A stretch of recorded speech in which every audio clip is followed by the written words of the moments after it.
Je crois qu'il est important de resituer en fait notre intervention au niveau de ce bassin de crise à l'Est, puisque finalement nos interventions remontent vers les années 2017-2018 et s'inscrivaient dans un effort, je dirais, d'intervention à l'époque dans des bassins de fragilité et des situations de crise.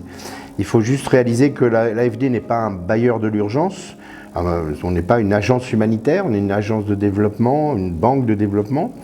Mais compte tenu de ces situations que nous avons connues au niveau du Sahel et plus particulièrement au Tchad, nous avons fait l'effort de déployer des interventions nouvelles pour nous, au niveau du bassin de crise du lac Tchad, au niveau de la frontière soudanaise et au niveau de la frontière centrafricaine.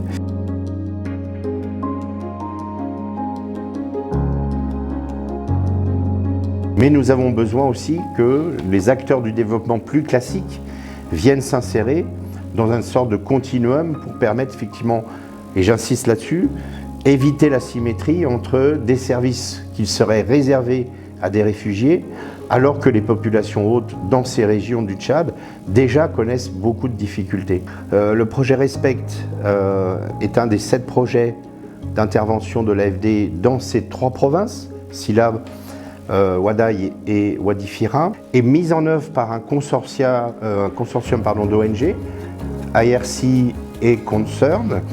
Et les caractéristiques sont celles que je vous évoquais tout à l'heure. On est à l'interface entre stabilité et développement. On essaye véritablement de réduire l'asymétrie des services dotés au niveau des populations hautes comme des populations réfugiées.